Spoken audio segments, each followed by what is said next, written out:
Hello everyone, welcome to Smart Shala. In this video, we will discuss about some important carbon compounds. जैसे वैसे तो सारे ही carbon compounds बहुत ज़्यादा important है, हमारी डे टू डे लाइफ में हमारे लिए बहुत हेल्पफुल है, पर उसमें से कुछ कमर्शियली इम्पोर्टेंट कार्बन कंपाउंड्स हैं, जैसे है ethanol and ethanoic acid. Ethanol मतलब इथाइल अल्कोहल, उसका जो कॉमन नेम है वो है इथाइल अल्कोहल. तो वो देखते हैं कि किस तरह से वो हमारे लिए इम्पोर्टेंट है. तो सबसे पहले इथेनॉल के बारे में हम जानते हैं कि इथेनॉल की फिजिकल प्रॉपर्टीज क्या है.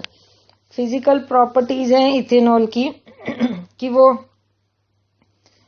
प्लेजेंट स्मेल है उसकी, बर्निंग टेस्ट है, वोलेटाइल लिक्विड है, लो बॉइलिंग पॉइंट है उसका, लाइटर देन वाटर है, तो वाटर में वो एनी प्रोपोर्शन में मिक्स हो जाता है. अगर हम ये इथेनॉल लें और उसमें 5% वाटर मिक्स कर दें तो वो बन जाता है रेक्टिफाइड स्पिरिट. फिर अगर उसको 100% प्योर रखें हम, तब वो कहलाता है एब्सोल्यूट अल्कोहल. अल्कोहल है तो अगर वो 100% प्योर होगा इथाइल अल्कोहल या इथेनॉल तो वो कहलाएगा एब्सोल्यूट अल्कोहल. पर अगर उसके अंदर 5% वाटर मिक्स कर दिया जाए तो वो रेक्टिफाइड स्पिरिट बना लेता है. ये बनता है, ये कोवेलेंट कंपाउंड है. तो एक ये न्यूट्रल कंपाउंड है क्योंकि इसके अंदर H आयन प्रेजेंट नहीं है, इसके अंदर आयन प्रेजेंट नहीं है, H आयन प्रेजेंट नहीं है, तो ये एक न्यूट्रल कंपाउंड है. So it has no effect on litmus paper.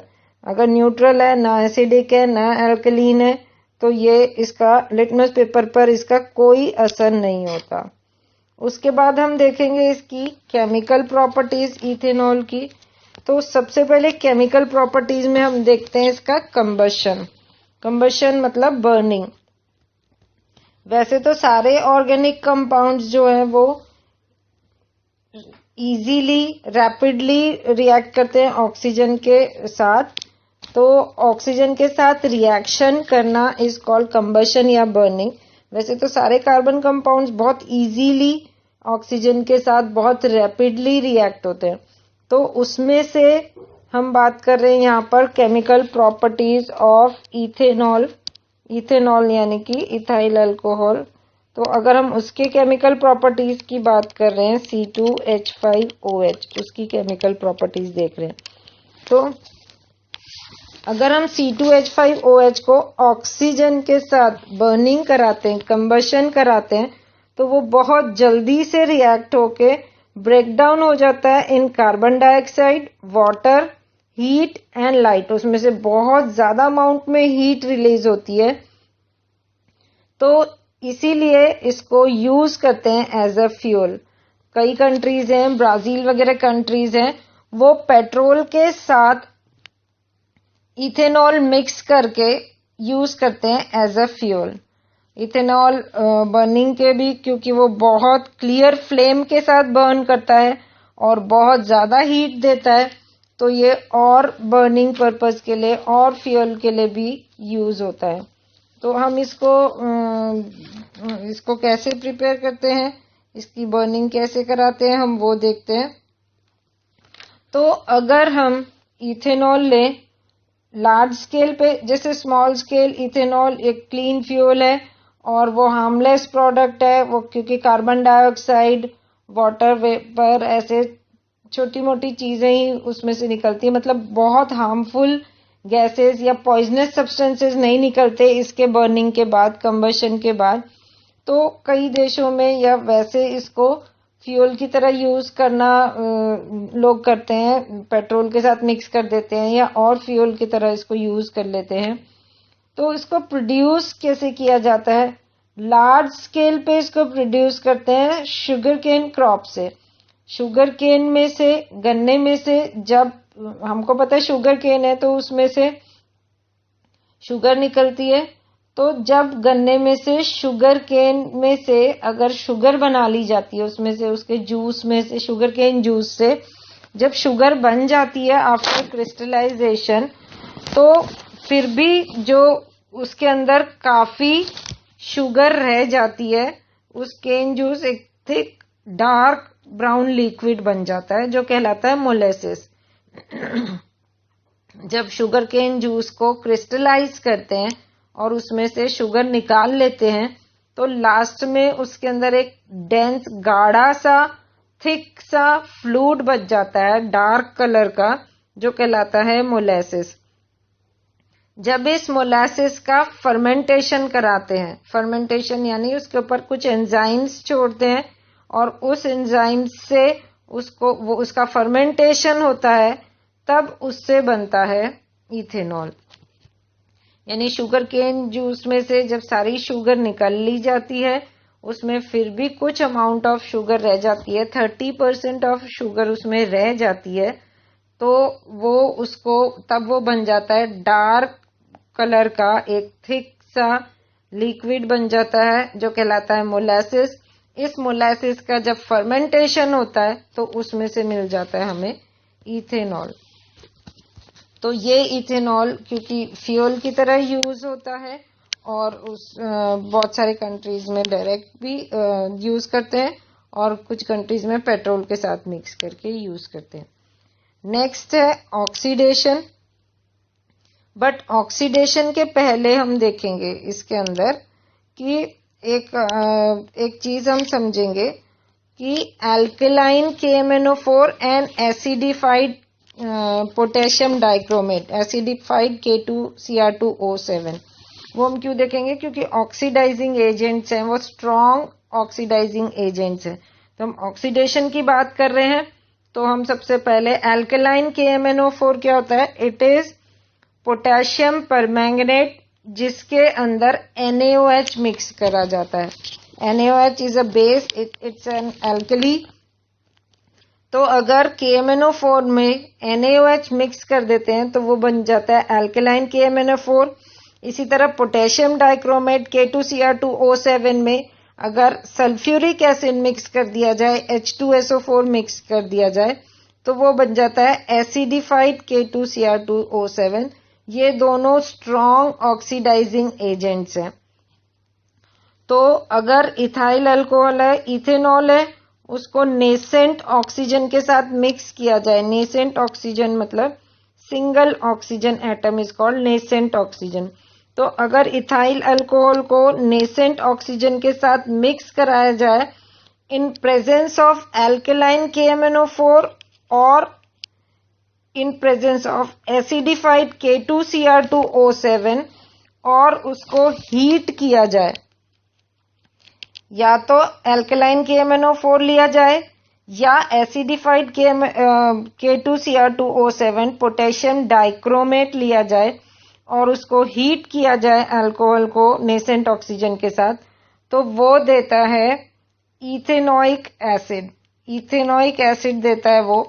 Ethanoic acid is acetic acid भी कहते हैं इसको। तो ये जो एसिड है, इथेनोइक एसिड और एसिटिक एसिड, तो दिस इज ऑल्सो इट क्योंकि ये एक एसिड है, it is an acid, so it turns blue litmus to red. तो अगर हम एक टेस्ट ट्यूब लें, टेस्ट ट्यूब के अंदर इथेनॉल लें, उसके अंदर नेसेंट ऑक्सीजन डालें और थोड़े ड्रॉप्स ऑफ अल्कलाइन KMnO4 या एसिडिफाइड K2Cr2O7 लें और उसको थोड़ा सा वाटर बाथ में वार्म करें, तो उसमें से बन जाएगा एसिटिक एसिड, जो कि वो भी बहुत इंपॉर्टेंट है इंडस्ट्रियल पर्पस के लिए। Acetic acid is also very much important. तो this reaction is called oxidation reaction, क्योंकि इसमें इथेनॉल में ऑक्सीजन ऐड किया हमने, so it is called oxidation process.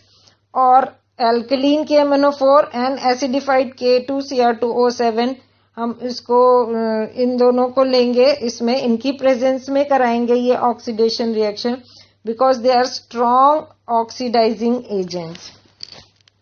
उसके अलावा हम देखेंगे मेटल, सोडियम मेटल के साथ रिएक्शन देखेंगे इथेनॉल का। अगर हम इथेनॉल लें एक टेस्ट ट्यूब में, उसके अंदर अगर हम सोडियम मेटल डाल दें तो वो बनाएगा sodium ethoxide, C2H5ONa, it is sodium ethoxide, and उसमें से हाइड्रोजन गैस रिलीज होगी। इस हाइड्रोजन गैस को अगर हम बर्निंग स्प्लिंटर लेकर आएंगे इस टेस्ट ट्यूब के पास तो वो पॉपिंग साउंड के साथ बर्न होगी। तो this becomes a test for alcohol, कि अगर हमें टेस्ट करना हो इथेनॉल प्रेजेंट है कि नहीं है तो हम एक टेस्ट ट्यूब लेंगे, उसके अंदर थोड़ा सा पीस सोडियम मेटल का डालेंगे, हल्का सा वार्म करेंगे टेस्ट ट्यूब को, हम देखेंगे उसमें से एक गैस निकलेगी। अगर उस गैस के पास बर्निंग स्प्लिंटर लाएंगे तो वो पॉपिंग साउंड के साथ बर्न होगा, तो हमें पता चल जाएगा कि वो जो हमने सोल्यूशन लिया है टेस्ट ट्यूब के अंदर दैट इज इथेनॉल। तो this becomes the test for ethanol. ये वाला रिएक्शन जो है ये इथेनॉल के लिए टेस्ट की तरह यूज करते हैं। उसके बाद हम देखेंगे इसके अंदर एक और रिएक्शन है जो कहलाता है डिहाइड्रेशन। डिहाइड्रेशन मतलब हाइड्रेट नहीं है वो, तो इसका मतलब उसमें से वाटर मॉलिक्यूल हटाना है, तो दैट इज कॉल्ड डिहाइड्रेशन। जब वाटर हाइड्रेट करना मतलब वाटर ऐड करना, डिहाइड्रेट करना मतलब वाटर रिमूव करना। तो अगर हम इथाइल अल्कोहल लेंगे उसको हम 170 डिग्री C पर हीट करेंगे और उसमें डालेंगे कॉन्सेंट्रेटेड H2SO4। थोड़ा सा कॉन्सेंट्रेटेड H2SO4 की प्रेजेंस में अगर हम उसको हीट करेंगे तो उसमें से वाटर मॉलिक्यूल रिमूव हो जाएगा और वो बना देगा इथीन। तो it is converted to ethene, ethene and water, जैसे वाटर मॉलिक्यूल रिमूव हो गया यहाँ पर ऐड हो गया। तो डिहाइड्रेशन रिएक्शन के लिए हमें चाहिए होता है कॉन्सेंट्रेटेड H2SO4 थोड़ा सा और उसको हीट करना होता है। तो हमने क्या किया, यहाँ पर ethanol is converted into ethene. तो ये भी एक इसका रिएक्शन है। उसके अलावा इसका एक और रिएक्शन है जो है इथेनोइक एसिड के साथ। अगर हम इथेनॉल को इथेनोइक एसिड के साथ रिएक्ट कराएंगे इन presence of concentrated H2SO4, so it is converted into ethyl ethanoate and this is called ester, which is a sweet smelling substance. तो अगर उसमें क्या करना है, हमने इथेनोइक एसिड और इथेनॉल को मिक्स करना है इन प्रेजेंस ऑफ H2SO4 और उससे एक स्वीट स्मेलिंग सब्सटेंस बनता है ester, which is ethyl ethanoate, CH3COOC2H5 बनेगा। तो this is also a test for ethanol. इसमें भी ये भी एक इथेनॉल का टेस्ट बन जाता है, अल्कोहल का टेस्ट बन जाता है कि अगर हम ये जानना चाहते हैं कि अल्कोहल है कि नहीं तो उसके अंदर हम डालेंगे थोड़ा सा इथेनोइक एसिड डालेंगे CH3COOH और कॉन्सेंट्रेटेड H2SO4 के थोड़े ड्रॉप्स डालेंगे और हम देखेंगे कि अगर उसमें से स्वीट स्मेल आनी शुरू हो गई, अगर एक खुशबू आने लग गई उसमें से, तो हम बोलेंगे कि ईस्टर फॉर्मेशन हुआ है and this process is called esterification. This is also called esterification. Esterification में फॉर्मेशन ऑफ ईस्टर किया जाता है by mixing ethanoic acid and ethanol in presence of H2SO4। तो ये बन जाता है टेस्ट फॉर इथेनॉल। इसके बाद हम देखेंगे यूजेस ऑफ इथेनॉल। इथेनॉल का यूज कहाँ पर होता है? In manufacture of paints, varnishes, lacquers, medicines, perfumes, dyes, soaps, synthetic rubber. तो कमर्शियली हम देखेंगे कितना ज्यादा यूज हो रहा है इथेनॉल का। फिर बहुत सारे ऑर्गेनिक कंपाउंड्स जो होते हैं जो कि वाटर में इनसॉल्युबल होते हैं, तो उसके लिए ये सॉल्वेंट के फॉर्म में काम करता है। इथाइल अल्कोहल के अंदर वो सॉल्युबल हो जाते हैं। जो ऑर्गेनिक कंपाउंड्स वाटर में सॉल्युबल नहीं होते हैं वो इथाइल अल्कोहल में सॉल्युबल हो जाते हैं, तो उनके लिए सॉल्वेंट की तरह काम करता है।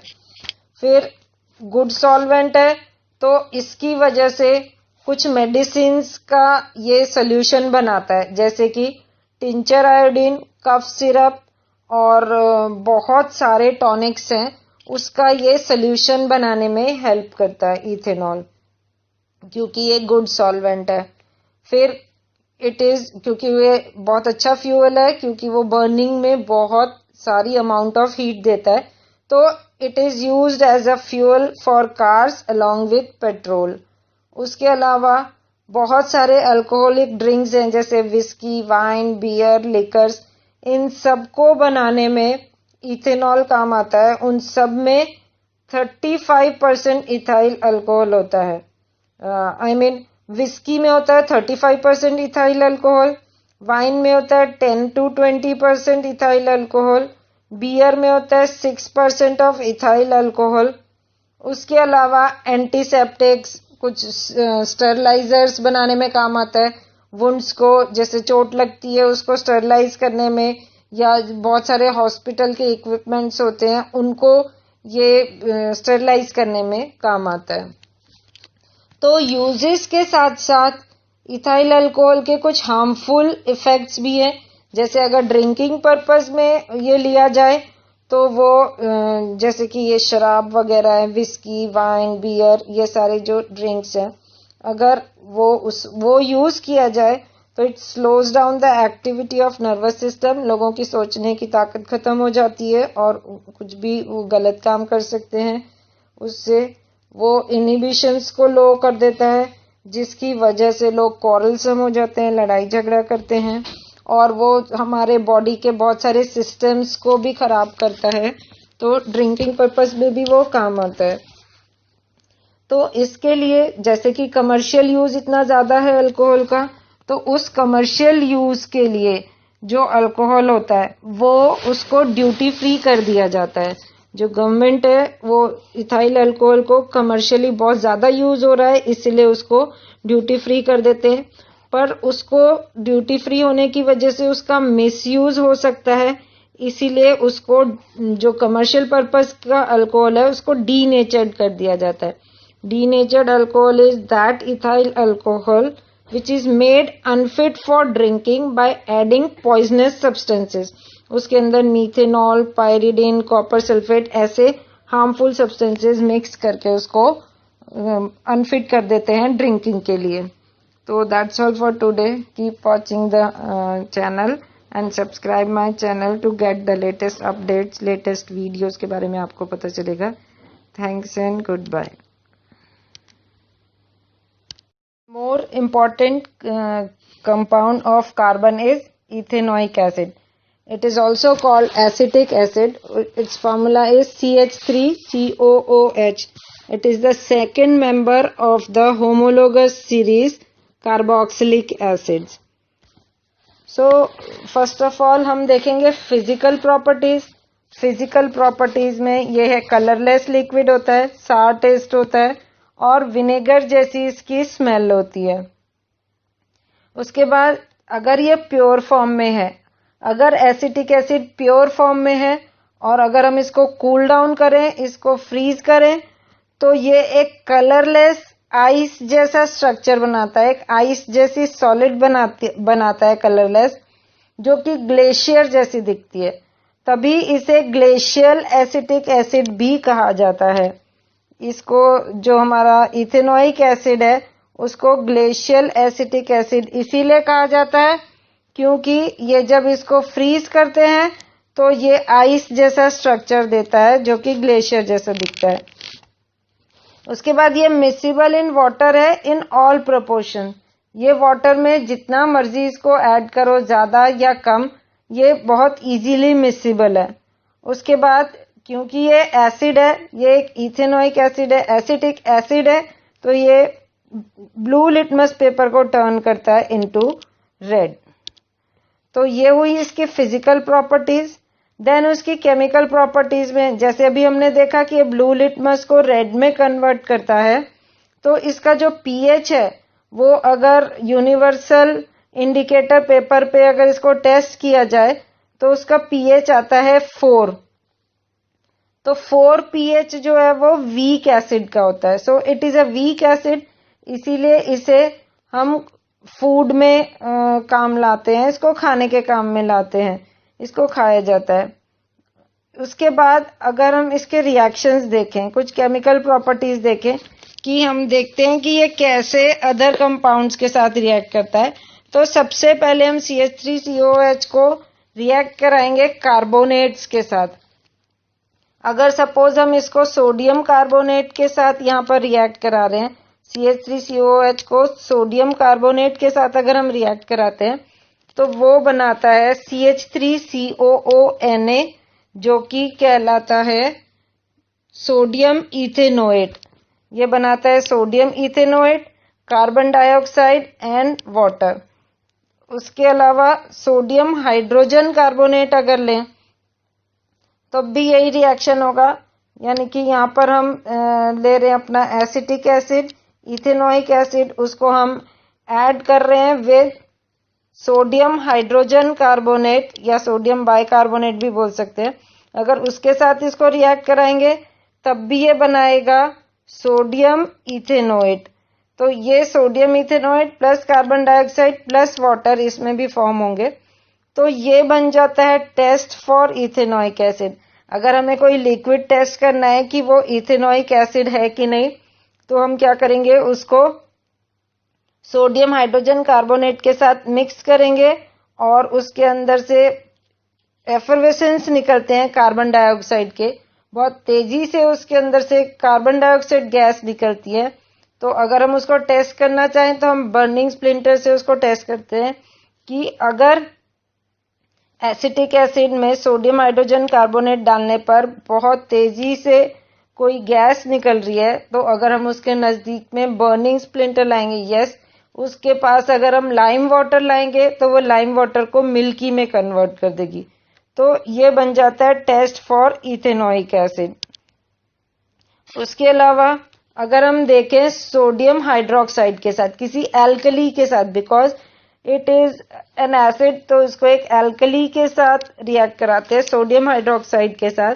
तो CH3COOH को अगर हम सोडियम हाइड्रोक्साइड के साथ रिएक्ट कराते हैं, अगेन वो एक सॉल्ट बनाता है सोडियम इथेनोएट प्लस वाटर।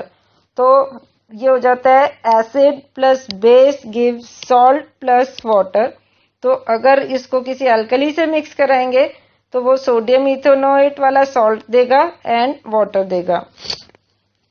इसके अलावा अगर हम इसको हम अल्कोहल से रिएक्ट कराते हैं, वैसे ये अल्कोहल्स में भी पढ़ा था हमने, इथेनॉल में भी पढ़ा था ये रिएक्शन, तो यहाँ पर हम दोबारा रिपीट कर रहे हैं कि अगर एसिटिक एसिड को या इथेनोइक एसिड को अगर हम रिएक्ट कराएं इथेनॉल के साथ इन प्रेजेंस ऑफ कॉन्सेंट्रेटेड H2SO4, थोड़ा सा कॉन्सेंट्रेटेड H2SO4 के साथ अगर हम ये इथेनोइक एसिड एंड इथेनॉल को मिक्स करेंगे तो हमें मिलेगा CH3COOC2H5। ये है ईस्टर, ये स्वीट स्मेलिंग ईस्टर होता है, इसकी फ्रूटी जैसी स्मेल होती है, तो ये बनाता है sweet smelling Easter plus water. तो ये भी एक टेस्ट फॉर इथेनोइक एसिड बन जाता है कि अगर हम किसी एसिड में, कोई हमें लिक्विड दिया है, उसके अंदर अगर हम इथेनॉल मिक्स करें और उसमें से स्वीट स्मेल निकलती है, उसमें से स्वीट स्मेल आती है, परफ्यूम्स जैसी स्मेल आती है, तो इसका मतलब है कि वो ईस्टर फॉर्म कर रहा है and so it is ethanoic acid. उसका टेस्ट बन जाता है ये। अगर हम इस ईस्टर का हाइड्रोलिसिस करें, यानी इस ईस्टर को अगर हम सोडियम हाइड्रोक्साइड के साथ मिक्स करके हीट करें तो वो बनाएगा again sodium ethanoate and alcohol वापस बना देगा। इसके अलावा तो ये alkaline hydrolysis of Easter is called saponification. हमने क्या किया था, हमने जो हमारे पास ईस्टर आया था स्वीट स्मेलिंग ईस्टर, उसको सोडियम हाइड्रोक्साइड के साथ मिक्स किया एंड हीट किया उसको, तो उससे सोडियम इथेनोएट मिला एंड अल्कोहल मिला, and this process is called saponification. This alkaline hydrolysis of Easter, इसको कहते हैं अल्कलीन हाइड्रोलिसिस, यानी अल्कली से सोडियम हाइड्रोक्साइड से हम उसका हाइड्रोलिसिस कर रहे हैं ईस्टर का, तो it is called alkaline hydrolysis of Easter, और उस प्रोसेस को कहते हैं सैपोनिफिकेशन। तो दो टेस्ट फॉर इथेनोइक एसिड हम ले सकते हैं, एक तो सोडियम हाइड्रोजन कार्बोनेट वाला टेस्ट, जैसे हमने बताया कि अगर हम इथेनोइक एसिड में सोडियम हाइड्रोजन कार्बोनेट मिक्स करें तो उससे सोडियम इथेनोइड बनता है, कार्बन डाइऑक्साइड एंड वाटर बनता है। तो अगर हमें सोडियम हाइड्रोजन कार्बोनेट मिक्स करने पर इथेनोइक एसिड में अगर बहुत तेजी से कोई गैस निकल रही है और उस गैस को अगर टेस्ट करने पर वो CO2 है, यानी कि लाइम वाटर को मिल्की में कन्वर्ट कर रही है, तो समझ लो कि वो इथेनोइक एसिड है। ये किसका टेस्ट बनता है इथेनोइक एसिड का। दूसरा टेस्ट, जैसे मैंने कहा कि अगर इस एसिटिक एसिड में, इथेनोइक एसिड में अगर हम मिक्स कर दें इथेनॉल यानी इथाइल अल्कोहल, उसमें मिक्स कर दें और कॉन्सेंट्रेटेड H2SO4 की प्रेजेंस में, ये देगा स्वीट स्मेलिंग ईस्टर। अगर स्वीट स्मेल निकलने लगे, उसमें से परफ्यूम जैसी खुशबू आने लगे, तो समझ लो कि वो इथेनोइक एसिड है। तो ये तो थी उसकी केमिकल प्रॉपर्टीज, फिजिकल प्रॉपर्टीज, यानी हमने यहाँ पर पढ़ा है इथेनोइक एसिड के बारे में। तो ये इथेनोइक एसिड कहाँ पर यूज होगा? ये इथेनोइक एसिड, जैसे कि हम जानते हैं कि ये विनेगर है, ये it is a form of vinegar. अगर हम प्योर इथेनोइक एसिड को थोड़ा सा डाइल्यूट कर दें, उसके अंदर थोड़ा वाटर मिक्स कर दें, तो वो बन जाता है विनेगर। तो ये विनेगर कहाँ पर यूज होता है? It is used as food preservatives, pickles and sauces बनाने में काम आता है ये। It is also used as appetizer for dressing of food dishes. बहुत सारे सैलेड्स वगैरह की ड्रेसिंग में इसको मिक्स करते हैं सो दैट कि वो एपेटाइजर का काम करता है। फिर इथेनोइक एसिड और कहाँ यूज होता है? It is used as cellulose acetate for making artificial fibres. इससे आर्टिफिशियल फाइबर्स बनते हैं। उसके अलावा ये यूज होता है for manufacture of acetone. Acetone है और उसके मैन्युफैक्चर में ये काम आता है। And also it is used to make esters, यानी परफ्यूम्स वगैरह में स्वीट स्मेल या अच्छी खुशबू देने के लिए ईस्टर्स बनाने के काम आता है। It is also used in dyes, plastics, pharmaceuticals, dyes and plastics वगैरह बनाने में काम आता है। And it is also used to coagulate rubber from latex. जो पेड़ में से, रबर ट्री में से जो लेटेक्स निकलता है, उसको कोएगुलेट करके उसको रबर में कन्वर्ट करना, उसमें भी ये काम आता है इथेनोइक एसिड। तो दैट्स ऑल फॉर टुडे। तो यहाँ पर हमारा इथेनॉल एंड इथेनोइक एसिड के बारे में हमने सारा कुछ पढ़ा। इसके अलावा सोप्स एंड डिटर्जेंट्स रहते हैं बस इस चैप्टर में से। यहाँ पर हमारा कार्बन एनाइड्स कंपाउंड कंप्लीट हो जाएगा सोप्स एंड डिटर्जेंट्स होने के बाद। सो तब तक के लिए goodbye and keep watching the videos.